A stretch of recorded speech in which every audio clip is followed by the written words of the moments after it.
నమస్తే అందరికీ, welcome to paper analysis with Sai. ఈరోజు పేపర్ అనాలిసిస్ కార్యక్రమంలో భాగంగా వివిధ దినపత్రికల్లో వచ్చినటువంటి ప్రధాన అంశాలు ఏంటి, అసలు ఏం జరుగుతోంది తెలంగాణ కానీ ఆంధ్ర రాజకీయాలకు సంబంధించి కూడా అసలు ఈ వివిధ దినపత్రికల్లో వచ్చినటువంటి వార్తా సమాహారాలు ఏంటి అనే విషయాలపైన కూడా మనం చర్చిద్దాం. ముందుగా మనం వెళ్ళాల్సింది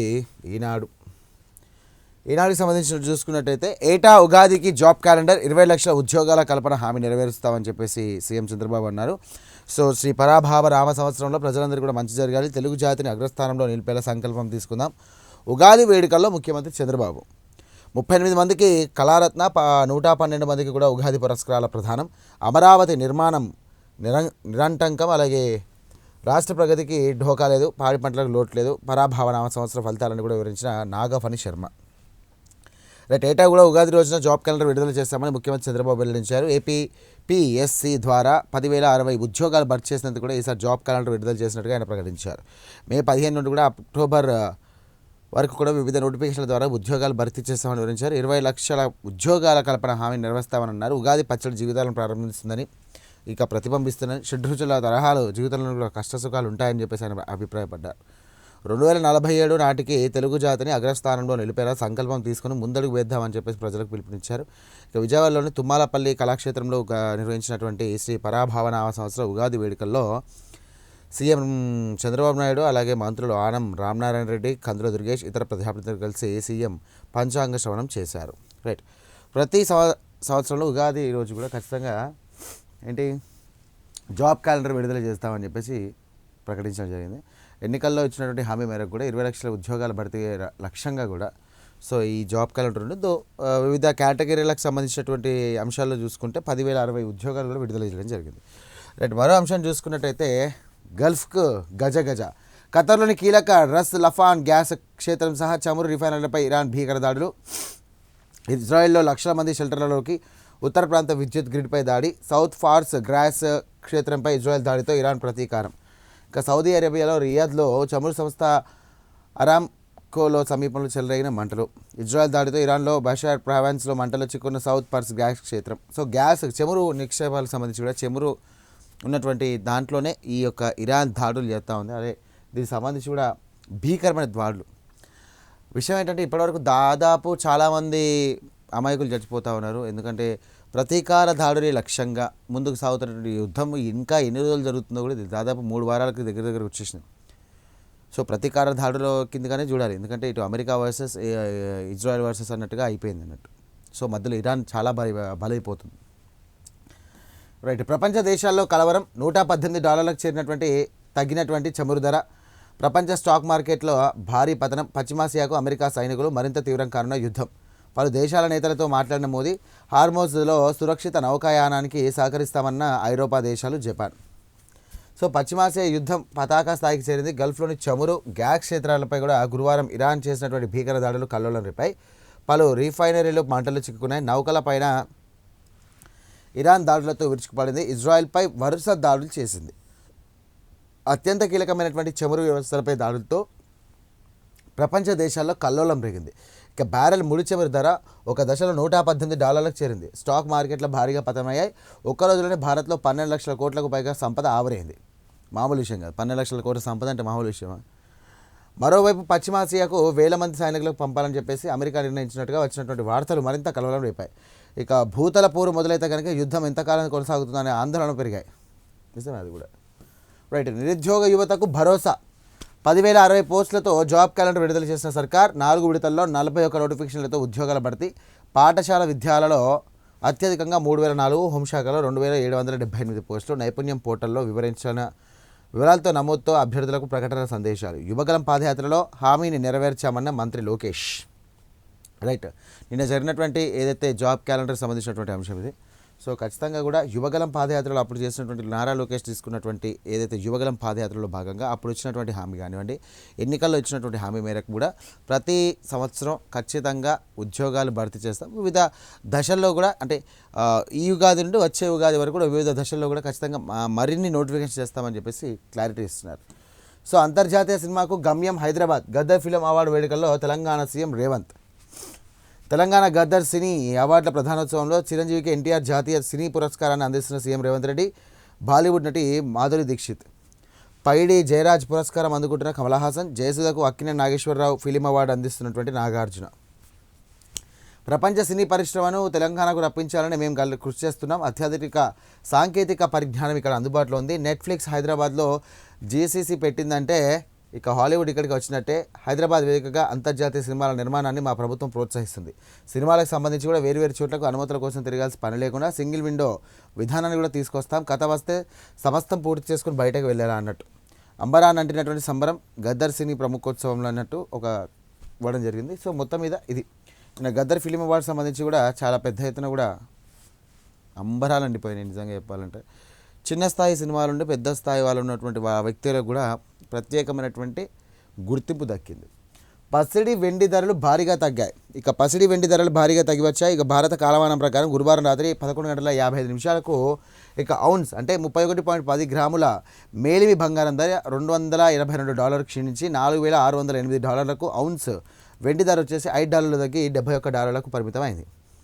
ఫలితంగా హైదరాబాద్లో బులియన్ విపణిలో 10 గ్రాముల మేలిమి బంగారం ధర కిందటి ధరతో పోలిస్తే దాదాపు $8,000 తగ్గింది. $150,000 $640 ఉంది. వెండి ధర సుమారు 16,000 కిందికి వచ్చింది, అంటే $2,37,210. ఇక పశ్చిమాసియాలో యుద్ధం కారణంగానే ఇట్లాంటివి జరుగుతున్నాయని చెప్పేసి చెప్తా ఉన్నారు. అయోధ్యలో శ్రీరామ యంత్రం రామమందిరంలో శ్రీరామ యంత్రానికి పూజలు చేస్తున్న ద్రౌపది ముర్ము 2 ఏళ్ల క్రితం తేతేదే నుంచి రాక ప్రతిష్ఠించినటువంటి రాష్ట్రపతి ద్రౌపది ముర్ము అయోధ్యలో రామమందిరాన్ని రాష్ట్రపతి ద్రౌపది ముర్ము గురువారం సందర్శించారు. బంగారు పూత పూసినటువంటి 150 కిలోల శ్రీరామ యంత్రాన్ని ఫలకాన్ని కూడా రాష్ట్రపతి ప్రతిష్ఠించారు. వేద గణితం ఆధారంగా రూపొందించినటువంటి ఈ యంత్రం సానుకూల ఆధ్యాత్మికత శక్తిని రాముడికి పవిత్ర సన్నిధికి చిహ్నంగా నిలుస్తుందని ఆలయ ట్రస్ట్ సభ్యుడు అనిల్ మిశ్రా తెలియజేశారు. కంచి కామకోటి పీఠాన్ని నమూనాగా చేసుకుని స్వామి విజయేంద్ర సరస్వతి ఆధ్వర్యంలో యంత్రాన్ని రూపొందించారని వెల్లడించారు. ఇక తిరుమల తిరుపతి దేవస్థానం వాళ్ళు వాళ్ళ యొక్క ఆధ్వర్యంలో జరిగిందంట. రైట్, ఇది ఈనాడులో ఉన్నటువంటి ప్రధాన అంశాలు. రైట్, నెక్స్ట్ సాక్షిలో చూసుకుంటే మనకు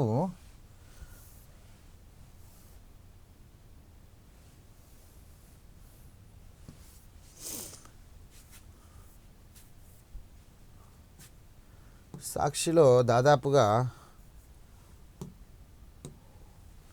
రైట్ తొలి టైటిల్పై గురి. ఐపీఎల్ ఇప్పటి వరకు ఒక్కసారిగా విజేతగా నిలవని ఢిల్లీ పంజాబ్. ఎస్డిఎఫ్సికి షాక్. హఠాత్తుగా రాజీనామా చేసిన బ్యాంక్ చైర్మన్ అతాను చక్రవర్తి. కార్మికులకు వ్యతిరేకం కాదు, కార్మిక వర్గానికి వ్యతిరేకం కాదని కేంద్రం చెప్పింది. వారి ప్రయోజనాల పరిరక్షణకు కృషి చేసినట్టుగా సుప్రీంకోర్టు తెలియజేసింది. విజయన్ ఆస్తులు ₹1 కోటి పైబడినాయి. కేరళ సీఎం విజయన్ ఎన్నికల సంఘం అధికారులు సమర్పించినటువంటి అఫిడవిట్లో 1 కోటి పైగా ఆస్తులున్నట్టుగా పేర్కొన్నారు. ఇంధన వనరులపై దాడుల పశ్చిమాసియాలో ఇంధన వనరులపై దాడులకు భారత్ ఖండించింది. తాజా పరిణామాలపై మోదీ ఆందోళన వెలుబుచ్చారు. ఇక ముక్కోనపు పోరు. తమిళనాడులో ముక్కోనపు పోరుకు రంగం సిద్ధమైంది. ముఖ్యంగా సీఎం స్టాలిన్ ఈ అసెంబ్లీ ఎన్నికలకు అగ్ని పరీక్ష మారాయి. నిజంగా అగ్ని పరీక్ష. ఇటు TVK party, AIADMK party, DMK party, మళ్ళీ ద్రవిడ పార్టీలు ఏవైతే ఉన్నాయో ఆ పార్టీలన్నీ కూడా ప్రస్తుతం ఉన్నటువంటి పార్టీ ఏదనంటే సీఎం స్టాలిన్ పార్టీకి నిజంగా పెద్ద అగ్ని పరీక్ష అనుకోవాలి. అక్కడ జరుగుతున్నటువంటి పరిణామాలు కానివ్వండి, ఇటు బీజేపీ పార్టీ కానివ్వండి, రాజకీయ పరిస్థితులు కానివ్వండి, సామాజిక పరిస్థితుల వల్ల చూసుకుంటే కనుక ఈసారి కేరళ మరి సీఎం స్టాలిన్ గెలుస్తాడా, లేకుంటే టీవీకే పార్టీ, లేకపోతే ద్రవిడ పార్టీలు ఎవరు ఉన్నాయా, లేకపోతే బీజేపీ వచ్చే అవకాశం ఉందా అనే ఆలోచన ఉన్నది. బృతికి తూట్లు. జాబులు దాచి క్యాలెండర్. కన్సల్టెంట్లకు కోట్లు. 22 నెలల్లో 1.72 లక్షల ప్రభుత్వ ఉద్యోగాలు హుష్కాకి. తాజాగా కేవలం 10,060 ఉద్యోగాలతో జాబ్ క్యాలెండర్. వైఎస్ జగన్ హయాంలో 2024 మార్చి నాటికి ఉద్యోగుల సంఖ్య 11.79 లక్షలు. ఇక బాబు పాలనలో 2025 డిసెంబర్ నాటికి ఉద్యోగుల సంఖ్య 10.7 లక్షలే. అసెంబ్లీ సాక్షిగా ఆర్థిక శాఖ విడుదల చేసినటువంటి ద్రవ్య విధాన పత్రంలో భాగంగా బట్టబయలు అయినటువంటి అంశం. నిరుద్యోగుల జీవితాలతో చంద్రబాబు చెలగాటం. నెలకు 3,000 చొప్పున వృత్తి ఇవ్వకుండా 21,600 కోట్లు ఎగనామం. లక్షల మంది వాలంటీర్లతో పాటు పెద్ద ఎత్తున అవుట్సోర్సింగ్ ఉద్యోగుల తొలగింపు. వారి పొట్టగొట్టి 1,500 కోట్లు మిగుల్చుకున్న కూటమి సర్కార్. మరోవైపు 54,903 మంది కన్సల్టెంట్ల నియామకం. జీతాల కింద 3,054.78 కోట్లు. పలుకుబడికి పెద్దపీట. సో ఇట అంటే నిన్న జాబ్ క్యాలెండర్ ఇచ్చారు కదా, దానికి ఎఫెక్ట్ ఇదేశారన్నట్టు. 21న రంజాన్ సెలవు. మత పెద్దల నిర్ణయం మేరకు రంజాన్ సెలవును 21కి తేదీకి మార్పు చేస్తూ కూడా ప్రభుత్వం ఉత్తర్వులు జారీ చేసింది. శనివారం జరగాల్సినటువంటి 10వ తరగతి ఇంగ్లీష్ పరీక్షను ఏప్రిల్ 2న నిర్వహించినట్టుగా అధికారులు తెలియజేశారు. శ్రీవారి ఆలయంలో శాస్త్రోక్తంగా ఉగాది ఆస్థానం. ఆలయంలో ముస్లింలు పూజలు.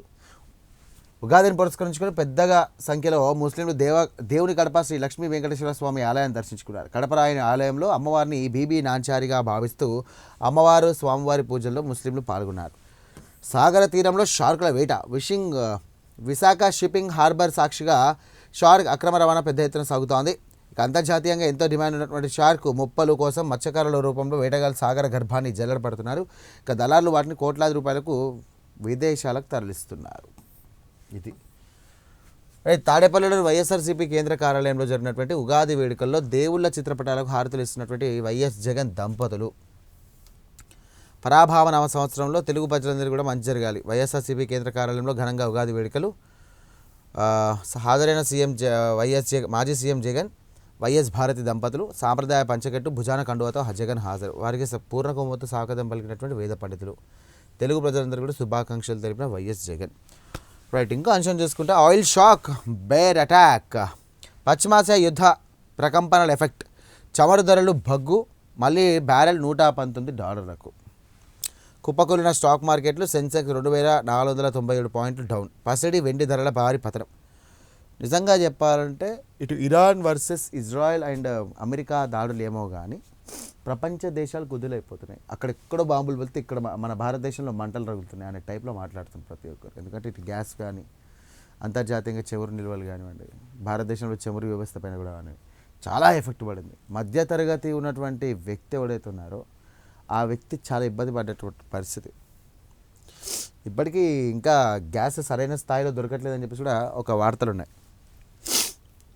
ఇక రస్ లఫాన్ క్షేత్రంపై దాడి, ఇరాన్ దాడులు, మంటల్లో ఖతర్ ఎల్ఎన్ఎస్జి క్షేత్రం, సౌదీ అరంకాలో పైన ఇరాన్ దాడులు, కువైట్ అబుదాబి క్షేత్రంపైకి కూడా డ్రోన్లు, అప్పుడు సౌత్ ఫార్స్ క్షేత్రం బుగ్గే, ఇరాన్కు డొనాల్డ్ ట్రంప్ అల్టిమేటం, యుద్ధరంగంలోకి సౌదీ అరేబియా రావచ్చే అవకాశం, లఫాన్ ఇండియాకు కీలకం. రైట్, గాలివాన బీభత్సం, అకాల వర్షాలతో అన్నదాతలకు అపార నష్టం. నీలకొరిన అట్టి బొప్పాయి, నీలరాని మామిడి. రాష్ట్రంలో పలు చోట్ల బుధవారం రాత్రి కురిసినటువంటి భారీ వర్షాలతో ఈదురుగాలితో వీయడంతో అట్టి బొప్పాయి, తమలపాకు తోటలు నేలకొరిగాయి. ఉద్యాన పంటలకు తీవ్ర నష్టం వాటిల్లింది. రైతులు అప్పులు చేసి మరి పండించిన పంటలు కాపు దశలో పూర్తిగా నేలకొరిగాయి. మామిడి పూత పిందరాలి పోయాయి. అలాగే పలు చోట్ల వడగండ్ల వాన కురిసింది. ఇక గద్దర్ అవార్డుల ప్రధానోత్సవం. అవార్డుల విషయంలో పక్క రాష్ట్రం వెనుకంజలో ఉంది చిరంజీవి. ఎన్టీఆర్ జాతీయ అవార్డు అందుకున్నటువంటి మెగాస్టార్. అవార్డులు స్వీకరించిన కమల్ హాసన్ సహా నటులు. అక్రమ కేసులో జైలు నుండి పిన్నెల్లి విడుదల. పల్నాడు జిల్లా సరిహద్దు నుండి కూడా సాదర స్వాగతం పలికినటువంటి అభిమానులు, వైఎస్ఆర్సీపీ నేతలు. పిల్లని రాకతో కుట్రకు తెరతీసిన ప్రభుత్వం. మార్చిలలో 144 సెక్షన్ అమలు చేసిన ఉత్తర్వులు. ఉగాది రంజాన్ పండగల వేళ ఇవేం కుట్రలంటూ కూడా విమర్శలు. తమపై అక్రమంగా కేసులు బనాయించారన్న పిన్నెల్లి. టీడీపీలో 2 వర్గాల మధ్య గొడవలు తమను ఇరికించారని వెల్లడి. పిన్నెల్లికి స్వాగతం పలుకుతున్న వైఎస్ఆర్సీపీ నేతలు. యుద్ధం జగన్ చూద్దాం ఒకసారి ఏం రాశాడు.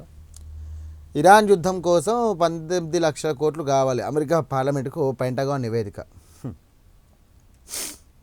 మర్యాదగా నేను అడిగినవన్నీ డబ్బులు ఇవ్వు, లేకుంటే నీ మీద యుద్ధాన్ని ప్రకటించాల్సి వస్తుంది. ట్రంప్ అమెరికా పార్లమెంట్ మీద రివాల్వర్ పెట్టి బెదిరిస్తున్నట్టు. అడ్డగోలుగా ఎఫ్ఐఆర్ నమోదుకు వీల్లేదు. బిఎన్ఎస్ఎస్ సెక్షన్ 173/3 ఇదే విషయం స్పష్టం చేస్తూ ఉంది. యాంత్రికంగా ఎఫ్ఐఆర్ నమోదును నిర్వహించడమే ఈ సెక్షన్ ఉద్దేశం. 7 ఏళ్లలోపు శిక్ష పడే కేసుల్లో ప్రాథమిక విచారణ జరపాలి. ప్రాథమిక విచారణ జరపకుండా ఎఫ్ఐఆర్ నమోదు ఇక యాంత్రికమైనటువంటి అవుతుంది. అస్పష్టమైనటువంటి ఆరోపణల ఆధారంగా ఎఫ్ఐఆర్ నమోదు చేయడానికి వీల్లేదు. ఈ అంశాలను పోలీసులు ఏమాత్రం పట్టించుకోవడం లేదు. రాష్ట్రంలో ప్రతిపక్ష నేతలే లక్ష్యంగా పోలీసులు అడ్డగోలు ఎఫ్ఐఆర్లు నమోదు చేస్తున్నటువంటి నేపథ్యంలో సుప్రీంకోర్టు తాజాగా కీలక తీర్పు వెలువరించింది. 7 ఏళ్ల శిక్ష పడే అవకాశాలు ఉన్నటువంటి కేసుల్లో మాత్రం కేసు నమోదుకు ముందే 14 రోజుల్లో ప్రాథమిక విచారణ జరిపి నేరం జరిగిందని ప్రాథమికంగా నిర్ధారణ అయితేనే ఎఫ్ఐఆర్ నమోదు చేయాలి. ఇక బిఎన్ఎస్ఎస్ సెక్షన్ 173/3 చెప్తున్నటువంటి సుప్రీంకోర్టు పోలీసులు ఈ సెక్షన్ ఏమాత్రం పట్టించుకోవట్లేదు. జరిగింది ఇది. సో ఇది సాక్షిలో ఉన్నటువంటి ప్రధాన అంశాలు. నెక్స్ట్ ఆంధ్రజ్యోతి. ఆగని వాన తీరని కష్టం. రాష్ట్రంలో రాలిపోయినటువంటి మామిడి పిందెలు, నిమ్మకాయలు, నేలవారినటువంటి వరి, అరటి, మినుము, మొక్కజొన్న ఇతర పంటలకు వాటిల్లినటువంటి నష్టం. అల్లూరు జిల్లా చింతపల్లిలో బడగండ్ల వాన, మరో రోజులు వర్షాలు. నెల్లూరు జిల్లా కాల్వాయిలో నీటిలో వాలిపోయినటువంటి వరి పైరును పైకి తీసినటువంటి రైతు. వరుసగా 2వ రోజు కూడా అకాల వర్షాలు, వడగండ్లు. ఇదిగోండి అల్లూరు సీతారామరాజు జిల్లాలో చింతపురం వడగలు ఎట్టబడ్డాయి. జాబ్ క్యాలెండర్ వచ్చేసింది. 4 విడతల్లో 41 నోటిఫికేషన్లు, ఏడాది 10,060 ఉద్యోగాల భర్తీ. ఇక విజయవాడలో జరిగినటువంటి వేడుకల్లో ఉగాది పచ్చడి తింటున్నటువంటి సీఎం చంద్రబాబుతో పాటు మంత్రులు దుర్గేష్ ఆనం, అలాగే ఎమ్మెల్సీ అనురాధ, ఎమ్మెల్యేలు బోండా ఉమ, గద్దె రామ్మోహన్. 4 విడతల్లో కూడా 41 నోటిఫికేషన్లు. టీచర్ పోస్టులు 2,535, కానిస్టేబుల్ ఏమో 2,370, గ్రూప్ 1లో 91, గ్రూప్ 2లో 750. నైపుణ్యం పోర్టల్ నమోదు చేసుకోండి. ఇక ఏటా ఉద్యోగాల ప్రకటన పండగ. తెలుగు జాతిని నంబర్ 1గా నిలుపుదాం. స్వల్ప మధ్య దీర్ఘకాలిక ప్రణాళికలతో రాష్ట్ర అభివృద్ధి. గత 21 నెలల్లో 30,607 ప్రభుత్వ ఉద్యోగాలు ఇచ్చాం. ప్రైవేట్ రంగంలో 6.28 లక్షల మందికి ఉపాధి. ఉగాది వేడుకల్లో ముఖ్యమంత్రి చంద్రబాబు ఉద్ఘాటన. 38 మందికి కళారత్న, 122 మందికి ఉగాది పురస్కారాలు. పరాభవంలో విజయం. ఈ సంవత్సరంలో అన్ని శుభాలే. ప్రభుత్వం తలపెట్టినటువంటి ప్రతి కార్యం కూడా ఫలిస్తుంది. రాష్ట్రంలో నీతిమంత పాలన, ప్రజలు సుఖంగా ఉంటారు. జగన్ జాతకం మాత్రం వీక్. వైసీపీ పంచాంగకర్త వెల్లడి. ఇదే పశ్చిమాసియా భగ్గు, చమురు గ్యాస్ క్షేత్రాలపై పరస్పర దాడులు. ఇక ఇరాన్ షిప్పుల సంబంధించి కూడా డ్రోన్ల దాడిలో తగలబడుతున్నటువంటి ఖతర్ రస్ లఫాన్ పారిశ్రామిక నగరంలోని సహజ వాయు క్షేత్రం రిఫైనరీ. ఇది ఇరాన్ సౌత్ వార్స్గా గ్యాస్ క్షేత్రంపై ఇజ్రాయెల్ దాడి. ప్రతీకారంగా ఖతర్లోని రస్ లఫాన్పై ఇరాన్ విధ్వంసం. ప్రపంచంలోనే అతిపెద్ద గ్యాస్ రిఫైనరీ ధ్వంసం. సౌదీ, యుఏఈ, కువైట్ చమురు క్షేత్రాలపైన దాడులు. ఆపకుంటే మేము యుద్ధంలోకి దిగుతాం, సౌదీ హెచ్చరిక. సౌత్ ఫార్స్పై ఇజ్రాయెల్ దాడి విషయం నాకు తెలీదు. ఇరాన్ వెనక్కు తగ్గకుంటే పూర్తిగా నాశనం చేస్తాం. ఓలు ట్రంప్. హార్మోజ్ జలసంధిని తెరిచేందుకు మేము సాయం చేస్తాం. గట్లనే జపాన్తో పాటు పలు యూరప్ దేశాల వెల్లడి. దాడులతో నిలిచిపోయినటువంటి గ్యాస్, చమురు ఉత్పత్తి. భారత్ సహా ప్రపంచ దేశాలపై తీవ్ర ప్రభావం. ఈ ట్రంప్ చేసినటువంటి నిర్వాహకంతో కూడా ప్రపంచ దేశాలు ఆగమవుతున్నటువంటి పరిస్థితి. రంగంలోకి అమెరికా సైన్యం. హార్మోజ్ వద్ద బాహాబాహికి సిద్ధమవుతున్నటువంటి ట్రంప్. ఇరాన్ తీరంలో మోహరింపు. ఖర్గ్ దీపంపై ముట్టడికి ప్రణాళిక. వారిస్తున్న మిలిటరీ అధికారులు. రైటర్స్ కథనంలో వెల్లడి. యుద్ధం కొనసాగించాలంటే 18.60 లక్షల కోట్లు కావాల్సిందే. వైట్ హౌస్ కోరినటువంటి రక్షణ శాఖ. కాంగ్రెస్ ఆమోదించేలా చూడాలని అభ్యర్థన. ఇక క్రూడ్ సుడిలో మార్కెట్ మునక. సెన్సెక్స్ 2,497 పాయింట్ల పతనం. 12.87 లక్షల కోట్ల సంపద ఆవిరి. పడమటి పరిణయ రాగం. అమెరికాలో మోగుతున్న భారతీయ పెళ్లి బాజాలు. ట్రంప్ వలస విధానాల దెబ్బతో వివాహాల కోసం భారత్కు వెళ్లేందుకు భయపడుతున్నటువంటి ఎన్ఆర్ఐలు. ఇండియాకు వెళ్ళి రావడానికి అయ్యే ఖర్చుతోనే పరిమిత రంగులతో యుఎస్ గడ్డపై వివాహాలు. ఫంక్షన్ హాల్స్ వ్యాపారంలోకి మనోళ్ళు ప్రవేశం. రాంచ్ హౌస్లలో కొన్ని పెళ్లిళ్ళు వేదికగా అద్దెకు. పురోహితులు, ఫోటోగ్రాఫర్లకు పెరిగినటువంటి గిరాకీ. వేదిక, క్యాటరింగ్, మేకప్ వారికి కూడా. ఆయన చేసినట్టు నిర్వహణతో పెళ్ళిళ్ళు కూడా అక్కనే అవుతుంది. ఫేస్బుక్లో భార్య సిమెంట్ ఔర్ డ్రమ్ పోస్ట్. భయపడిన భర్త ప్రియుడితోనే భార్య ఉండేందుకు అంగీకారం. యూపీలో ఘటన. దుబాయ్, ఢిల్లీకి సిట్. ఫామ్ హౌస్ డ్రగ్స్ కేసులో ఆర్థిక వ్యవహారంపై కూపి. ఇద్దరు నిందితులు విచారించిన అధికారులు. రోహిత్, రితీష్, నమిత్ శర్మ కస్టడీ పిటిషన్పై నేడు తీర్పు. చూడాలి. ఇది తెలంగాణలో అగ్గిరాజేసుకున్నటువంటి అంశం. ఎల్పీజీ పరిస్థితి ఆందోళనకరమే, కానీ డిస్ట్రిబ్యూటర్ల వద్ద నిల్వలు ఆగిపోలేదు. దేశీయంగా ఎల్పీజీ ఉత్పత్తులతో 40% సంబంధించి కూడా పెరుగుదల. కేంద్ర పెట్రోలియం శాఖ వెల్లడి. యుద్ధం ముందటి స్థాయికి గృహావసర గ్యాస్ బుకింగ్లు. ఉత్పత్తి చేసే ఎల్పీజీ దేశీయ అవసరాలకే. చమురు శుద్ధి కంపెనీలకు రాష్ట్ర హైకోర్టు స్పష్టీకరణ. లేదంటే సామాన్య ప్రజలకు నష్టమని వ్యాఖ్య. సో ఇది ఆంధ్రజ్యోతి. నెక్స్ట్ వెలుగులో మొత్తం గల్ఫ్కి సంబంధించినటువంటి వార్తనే. ఇజ్రాయెల్లో పోర్ట్ సిటీ హైఫాలో ఉన్నటువంటి ఆయిల్ రిఫైనరీపై ఇరాన్ దాడి చేయడంతో భారీగా ఎగిసిపడుతున్నటువంటి పొగలు. గల్ఫ్లో గ్యాస్ మంటలు. అరబ్ దేశాల్లోని ఆయిల్, గ్యాస్ క్షేత్రాలపై ఇరాన్ క్షిపణుల వర్షం.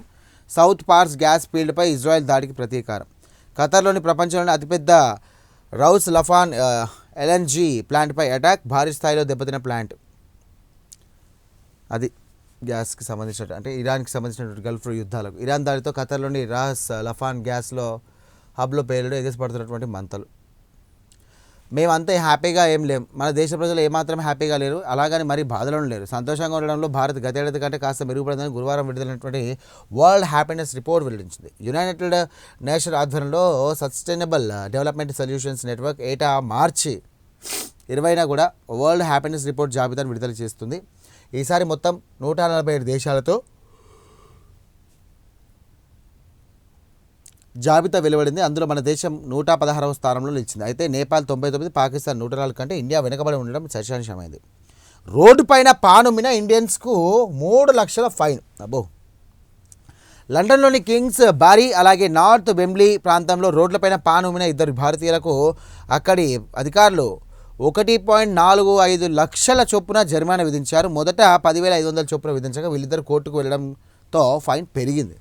అట్లుంటుంది. మన సైడ్ అయితే రైల్వే స్టేషన్ కానీ, బస్ స్టాండ్ కానీ, రోడ్డు మీద కానీ, మెట్రో స్టాండ్ ఉన్నటువంటి ఏమంటారు డివైడర్ కానీ గాడబడితే ఆడ దారుణంగా ఉంటుంది. పట్టించుకున్నట్టు ఉండడు. వర్షం పడితే పోతుంది అంత. ఇంకేముంది. కుప్పకున్న స్టాక్ మార్కెట్లు రైట్. షూటింగ్లకు సంబంధించి కోసం సింగిల్ విండో విధానం, ఆన్లైన్లో అన్ని శాఖల నుండి అనుమతులు. సీఎం రేవంత్ గ్లోబల్ డిజిటల్ హబ్గా హైదరాబాద్, హాలీవుడ్, బాలీవుడ్ అందరూ కూడా ఇక్కడికి రావాలి. సినీ రంగం అభివృద్ధికి ప్రభుత్వం సహకారం ఉంటుంది. సామాజిక బాధ్యతతో తీసే చిత్రాలకు ప్రాధాన్యత, ప్రోత్సాహకాలు ఇస్తామని వెల్లడి. తెలంగాణ గదర్ ఫిలిం అవార్డ్స్లో సంబంధించి 2025 వేడుకలు సీఎం ప్రసంగం. 10 నిమిషాలకే క్యాన్సర్ కేసు, 10 నిమిషాలకు ఒక క్యాన్సర్ కేసు, 20 నిమిషాలకు ఒక మరణం. రాష్ట్రాన్ని వణికిస్తున్న మహమ్మారి. 2025లో రాష్ట్రంలో కొత్తగా 53,000 క్యాన్సర్ కేసులు, 29,000 మరణాలు. రోజుకు సగటున 147 మందికి క్యాన్సర్ అటాక్, అలాగే 80 మంది మృతి.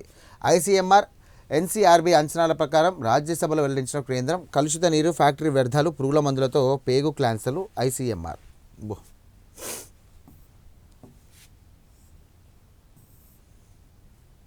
ఇండియాకు గ్యాస్ కష్టాలు.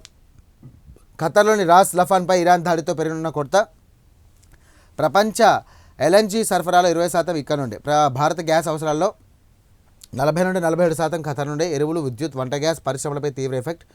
రాస్ లఫాన్ పూర్తిగా ధ్వంసం అయితే పునర్నిర్మాణానికి 15 ఏళ్ళు పడుతుందంట. ఇరాన్ వెంటనే దాడులు ఆపాలని 12 అరబ్ దేశాల పిలుపు. వాళ్ళ ఆపితే వేరే ఉంటుంది. రైట్. నేడు రాష్ట్ర బడ్జెట్ 12 గంటలకు అసెంబ్లీలో ప్రవేశపెట్టనున్న డిప్యూటీ సీఎం భట్టి, మండలిలో ప్రవేశపెట్టనున్న మంత్రి శ్రీధర్ బాబు. 3.36 లక్షల కోట్లతో 2026-27 ఆర్థిక సంవత్సరానికి భారీ పద్దు. సొంత రాబడి, భూముల వేలంతో నాన్ ట్యాక్స్ రెవెన్యూ పెంపు అంచనాలు. మూలధన పెట్టుబడి కింద భారీగా కేటాయింపులు. విద్య, వైద్యం, వ్యవసాయం, సాగునీటి ప్రాజెక్టులకు సంక్షేమానికి కూడా ప్రాధాన్యం. చూడాలి మరి.